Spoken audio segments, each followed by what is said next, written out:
Live from our 7 Tasmania studios, your nightly news with Kim Miller begins now. Good evening, everyone. First this Monday, new details of the death of Tasmanian sex worker Jin Gai Zhang on Boxing Day 2 years ago have been revealed. Sentencing submissions were held for the German national Tobias Pick, who has pleaded guilty to manslaughter. Talia Jordan has more and a warning. Some of the information in this story is distressing.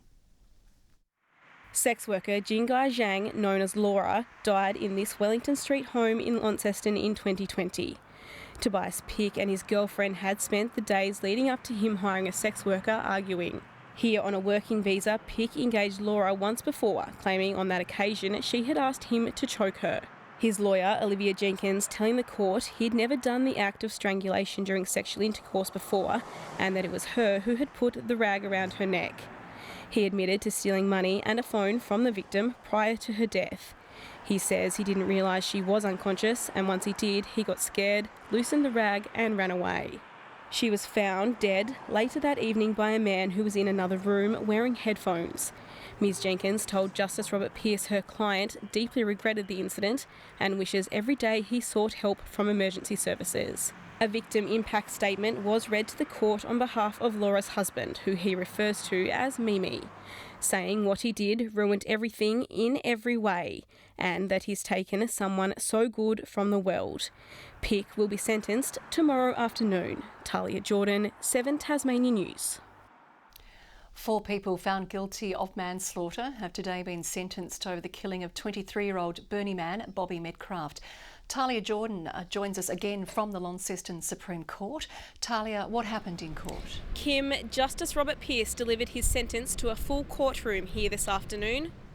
Mr Medcraft's family attended the court today with more than a dozen family and friends from the accused also attending. Justice Pearce was strong in his sentencing, telling Cody Christopher Shane Sheehan he was lucky not to have been found guilty of murder by a jury. He said it was clear Sheehan was the one who delivered the fatal sword chop to the back of Mr Medcraft's leg. He was sentenced to 8 years imprisonment. Lucas Ford was deemed primarily responsible and sentenced to 6.5 years. Michael Hanlon was not the instigator of the incident and was sentenced to 5.5 years. Kelsey Ford will serve 5. All of their sentences were backdated until March 29, 2020. All 4 of them will be eligible for parole after serving half of their sentence. Kim? Thank you, Talia. Well, still on court matters, and former school teacher Nicholas Bester has fronted the Hobart Magistrates Court on 3 counts of using a carriage service to menace, harass or cause offence. The 70-year-old is yet to enter a plea, but bail conditions mean he will not be able to leave the country and must inform Tasmania Police if he plans to exit the state at any point. The matter adjourned until the 31st of January. A teenager has been seriously injured in Penguin after an explosion in a shed at a private residence. Annie Green has been following the story. Good evening, Annie. Now, investigators have ruled out suspicious circumstances. Yes, they have, Kim. Police were called to the property off Pine Road shortly after 11 o'clock this morning. The teen was given first aid at the scene before being airlifted to the Northwest Regional Hospital. They're currently being treated for serious but not life-threatening injuries. Investigators have combed through the scene and found the explosion was caused by mechanical equipment sparking and igniting a plastic fuel drum. This latest incident comes just days after a 3-year-old boy died and a 4-year-old was seriously hurt in a horror shed fire in Mowbray. Kim? Thank you, Annie. The Australian Education Union's Tasmanian branch is celebrating a significant win after the government offered teaching assistants 44 paid weeks of the year, paid recess breaks and leave, and access to laptops. There are some really great things in this offer that's being put forward, but these are things that should not have needed schools to be closed for 2 days for this to happen. For once, I feel like we are being listened to. But I would actually like the role of the teacher assistant to be looked at further and to be redefined. The union says it will keep fighting to see the true value of teacher assistants recognised. The state's largest mail sorting centres are preparing to push through more than 1 million items this month as Tasmanians spend up this festive season. Australia Post has recruited more hands to ensure it can cope with skyrocketing Christmas demand. Keeping pace with a parcel influx. These Australia Post workers are in the thick of their busiest time of year. Our parcels on a day will go from 6,000 articles a day to 13,000 articles a day we'll process as a group. Behind the scenes of this Mornington facility, People Power is solely peddling the production, setting the state apart from most mainland facilities. It's really busy, so everywhere in Tassie increases and it's all manual sort. To cope with the extra pressure along the delivery chain this December, more Tasmanians have put on the high vis.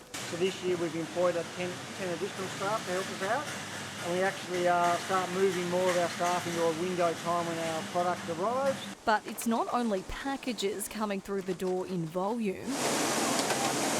The sending of traditional Christmas cards to loved ones is also increasing.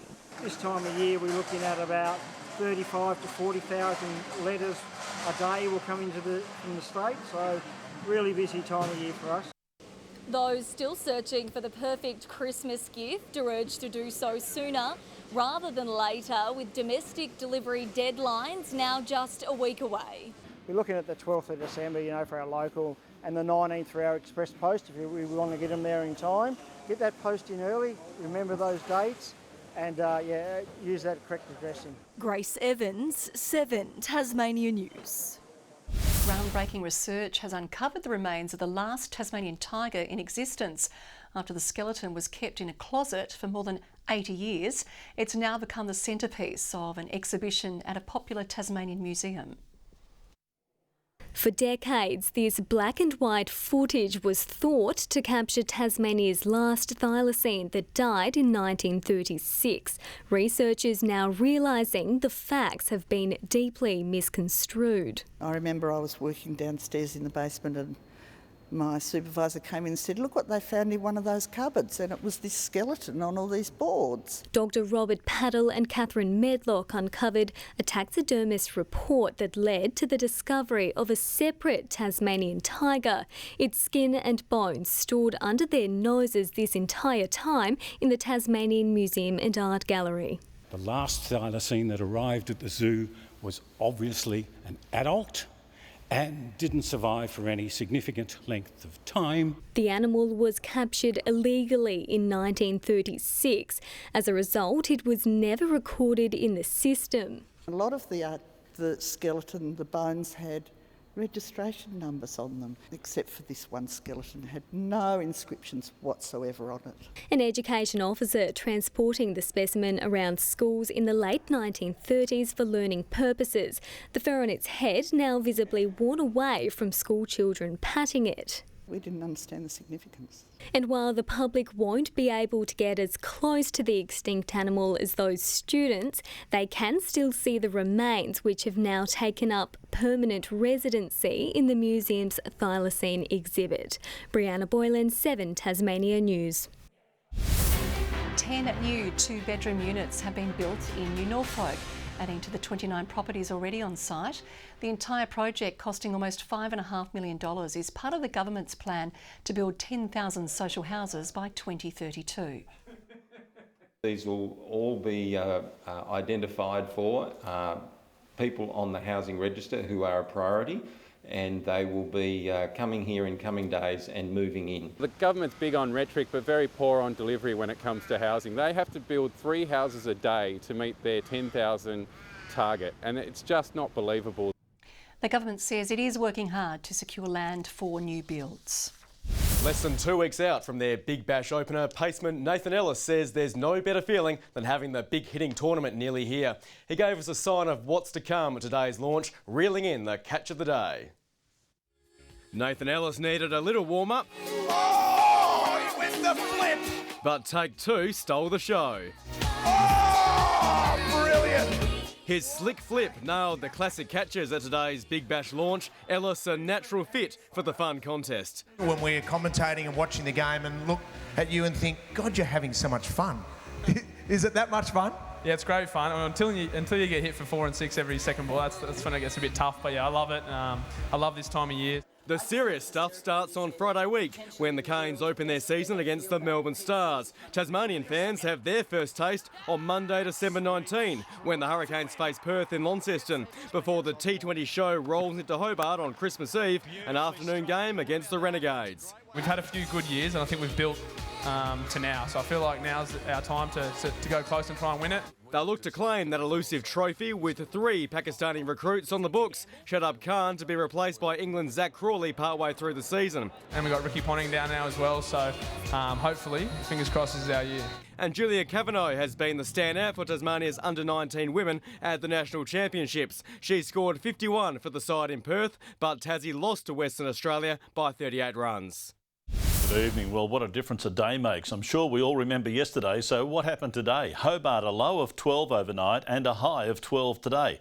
Launceston 19, Burnie 21, Devonport and Smithton our high today with 22. Some temperatures down on average by 10 degrees in the south and east. Low Head got to 20, Strawn 19, Flinders Island 18, King Island and St Helens 17, Bushy Park 16 today, Friendly Beaches 15, Lyawini a top of 8. Mostly cloudy today. There were a few areas of clear skies over the west and north. There is a large area of cloud over southeastern Australia, more over South Australia and southern WA. Patchy cloud over eastern New South Wales and Queensland as well. Tomorrow, the low is to our east, another over the far northwest of the nation, extending a trough through central regions. These annoying southerlies are set to continue, 15 to 25 knots south-southeasterlies over the west and south, lighter winds inland and over the north. Have a gale warning, that's for waters east of Flinders Island to St Helens Point, a strong wind warning from Stanley to the tip of Flinders Island and from St Helens Point to Tasman Island. Hobart tomorrow a top of 16 the high for Adventure Bay, Tarraleah 15, all expecting cloudy conditions. Launceston partly cloudy, 20 the maximum, 19 for Devonport, bit of cloud for Bridport but fine and 19 degrees. Burnie mostly sunny, 17 the high, 20 the top for Strawn, partly cloudy for Marrawar, 16 the maximum. St Helens a high of 16 and cloudy, Swansea 15 and 17 the top for Whitemark on Flinders. The UV, that sits at a very high 10 tomorrow.